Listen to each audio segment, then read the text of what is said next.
Good morning, everybody. Sunday morning. Shop's looking crazy again, so that's not good.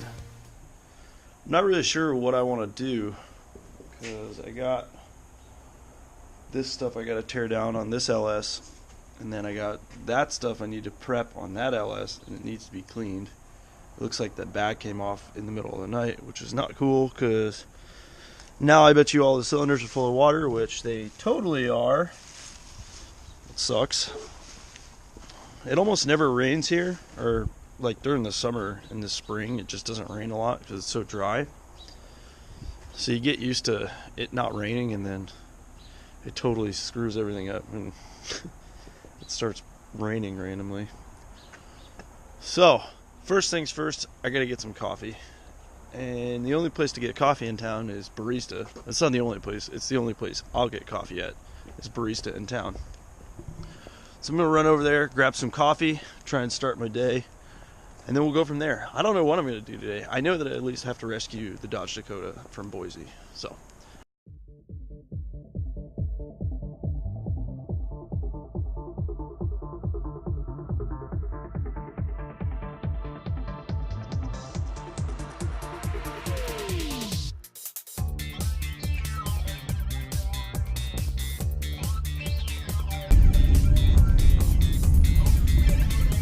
fun fact,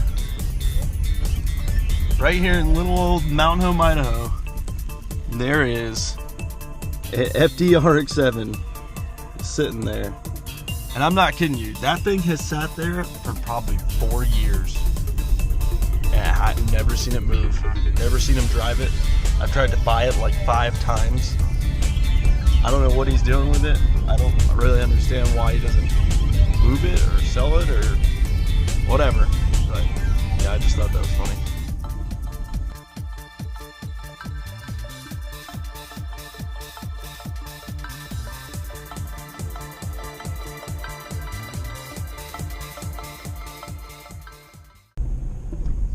Got to get that caffeine fix. Yeah, that's better. Coffee is life. Well, I got my coffee. I stopped over at my buddy Mitchell's house, and he's got a 5.3 T56 swapped 240. I think you've seen him on some of the other videos. I know for sure he's on one on Braden's channel. He's having some issues with his. Apparently it's a 6.0 tune on a 5.3. It's got a VATS removed ECU, and he's been having a whole lot of problems with it. And I have this old school Diablo Predator tuner, and it is for 99 to 02 GM cars and trucks. We're going to see if this thing even works, or if maybe it can help us lean out the motor a little bit, because his runs super rich. So he didn't say how many miles. No. But just had it ran solid. yeah, he said it ran. I mean, now it's filled with water. So, yeah. But, should be pretty good. Mitchell's over here with his car. Today we can hopefully get somewhat of a decent little tune on it. It's running super rich and terrible, and we got a drift event in a week, so we got to put in some work. Hopefully I'll be making it, so we'll see. I shall pull her up. He'll be fine. I don't think you guys got to see the carnage of my bell housing, or what's left of my bell housing. I thought it was just a crack. Yeah, not so much. It sheared it off completely. Yeah.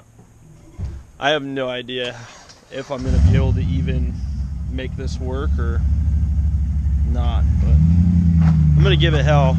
I think if I bolt this to the motor and then I tack it up or weld it out attached to this block over here, I might be able to get something going, but we'll see how it goes. Yeah, this is this thing. Intake sticking out the hood. Thinking first. Rich though. Yeah. You can smell the gas coming off of it. It's running super rich. Get that wide band shot. 7.4. 7.4. Real rich. Yeah, that'll do it. Might as well throw a boost at it. Let's grab this tuner and see what this does. This might not do shit, but we'll try it. We'll see. See what's up. Looks intimidating. The car is a mess. Drift car. Yeah, it's messy. Slash daily. It's messy drift car slash daily.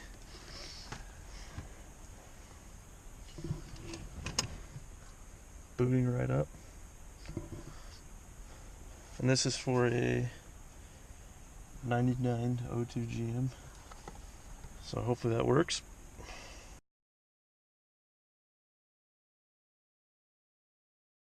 Yeah. Well, this might not work then. Too new. I guess it was worth a shot. Yeah. That it was. Now I need to. I wonder. You know, if Bowman does. I don't think he has HP tuners. He doesn't. No. I'm trying to think of anyone I might know that has HP tuners. It's too bad we can't just fucking buy it. Where do you buy it? You just buy it on their website. Huh? You just buy it on their website. So technically, if you were to have the scan, well, see, and I don't know the parameter, the whole. All you do is get the USB to OBD2 connection, and then you're golden. So, well, that didn't work, but maybe we'll brainstorm some shit real quick and come up with a plan B. So with a random little bit of motivation there, we're just going to go ahead and pull this transmission out of the death cart so that we can get it all tacked up and get it all cleaned up so we can maybe get it welded back together. We're gonna send it. Send it.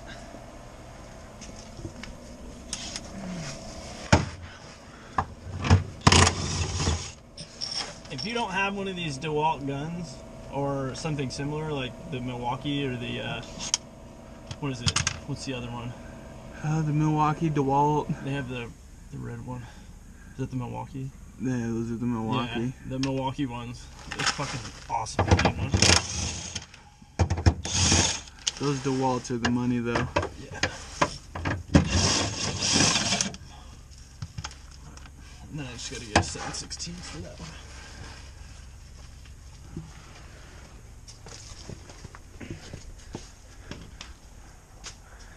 And here's the engine that's going in, getting all stripped out and cleaned out.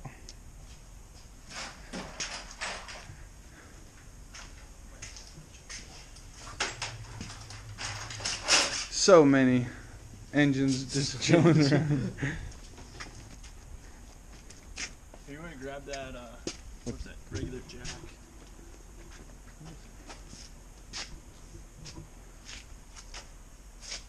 Get on the other side of my car. There's a handle to it. Oh, this one should be attached. Oh, it's on the back of the car.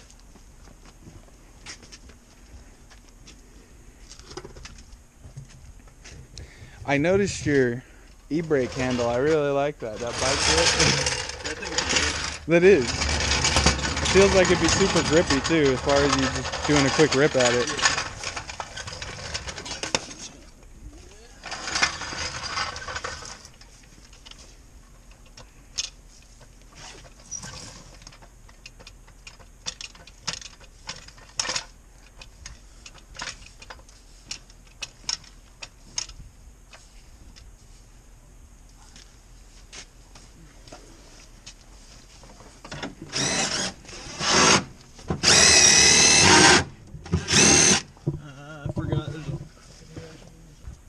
Oh, a little pro tip here.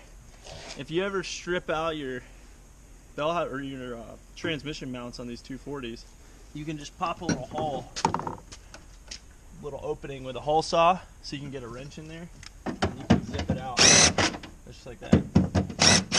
But,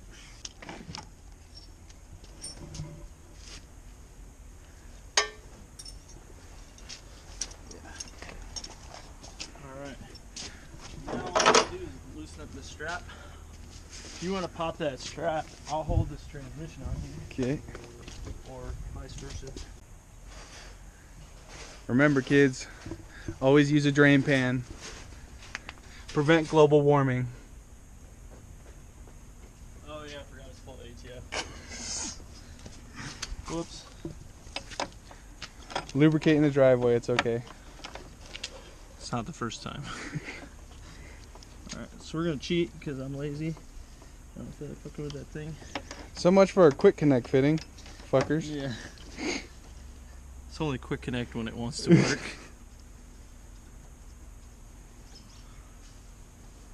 I guess I'm going to get some kitty litter.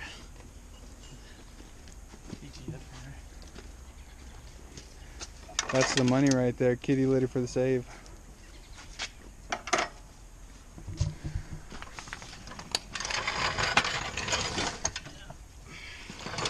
Alright, now we almost gotta come out this section. Oh. Slide it off that.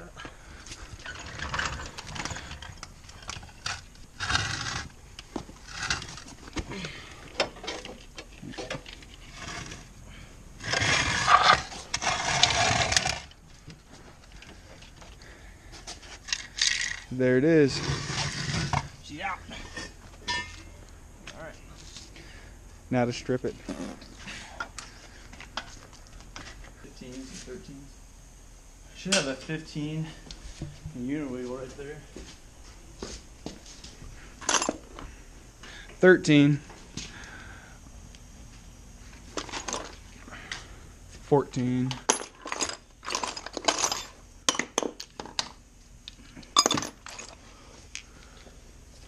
17.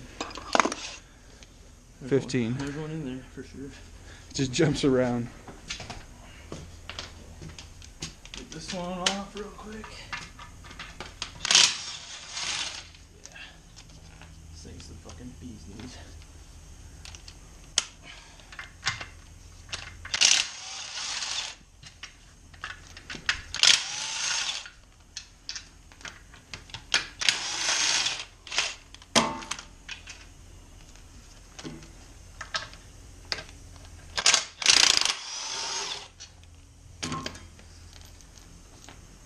That all of them?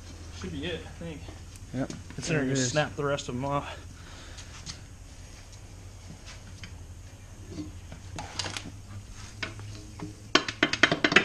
Fucking dowels.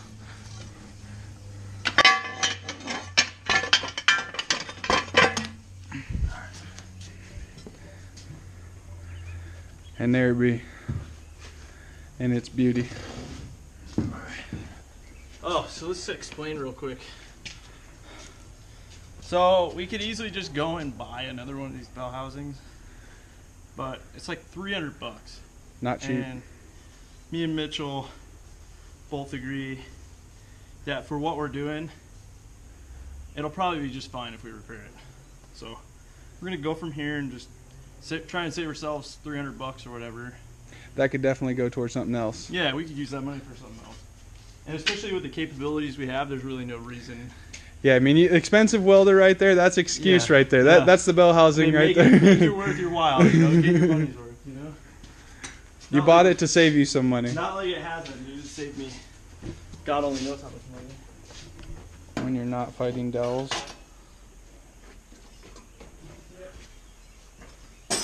Looks like it's stretched out a bit. Yeah. So that's the only thing I'm kind of worried about.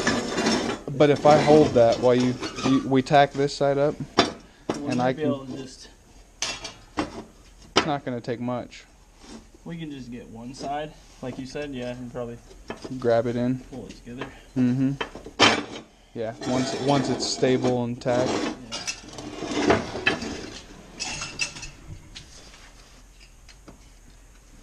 Even a ratchet. So ideally, you would want to bolt this to a motor so that you can keep the flange positioning the same. But it looks like since it's pretty clean. So much stretched, you know, it's stretched so far that we're probably going to end up having to do what Mitchell said, just get a couple tacks going on this side and then go from there. We'll probably have to switch over to the water-cooled torch setup because I don't think 120 amps is going to do it on this. On this big cast pieces like this, the aluminum tends to draw so much heat throughout the part that it takes a really long time to actually get a puddle going when you're only on a torch setup like this that's only rated to 120 amps. So we'll probably step it up to something like this. I even actually have another torch in there that I can just use that's air cooled, so we might do that. That's good to 150 amps. Probably go that route. Alright, so we got our bell housing all set up. What we got to do first, anytime you have any kind of aluminum work, you got to prep it real good. Probably going to stay away from these faces because we just don't want to have any issues bolting it up. I mean, we could always weld it and then flush it. We might do that. But we at least got to get the side portions cleaned up. This is never going to weld out being this dirty. We're going to grab the die grinder. Just a regular old sanding pad.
Pull this together to see if you can get that.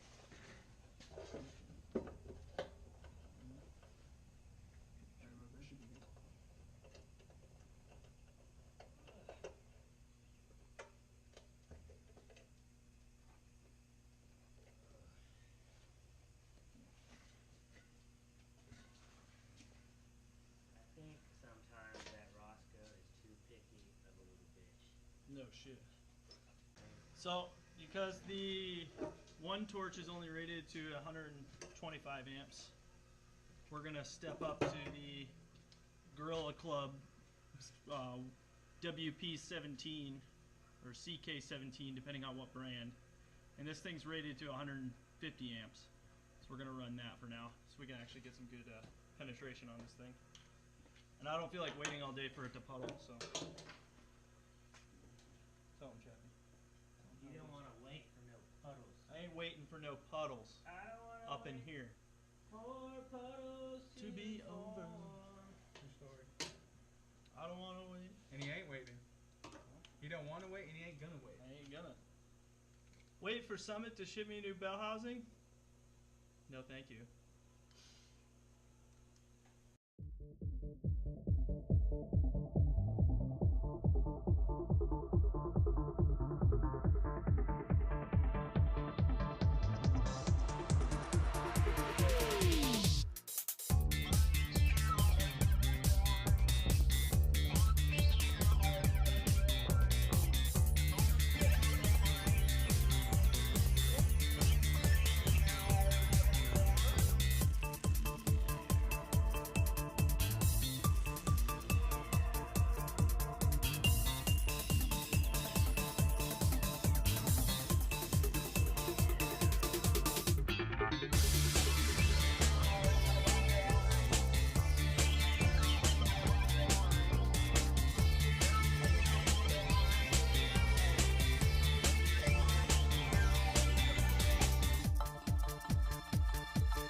All right, it's healed. Good to go. It's all cleaned up, all prepped. We're gonna lose probably 2 holes in the process. No big deal. We'll just run 1, 2, 3, 4, 5, 6 of the 8, and I think we'll be fine. Plenty good. Plenty good. Plenty good. Let's get this thing bolted up. Might have to let it cool, actually. It's probably pretty hot. So it looks legit though.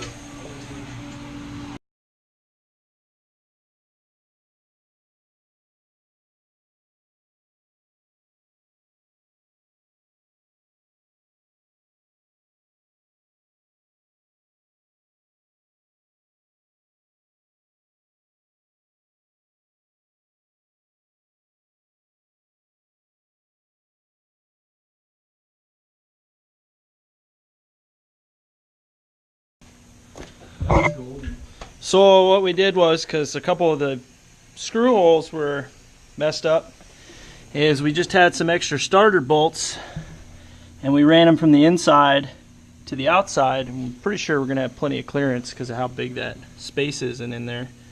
So we should be fine. And we got it all welded up. So I think we're back in business and it looks pretty stout. We only missing 1 bolt on the whole thing.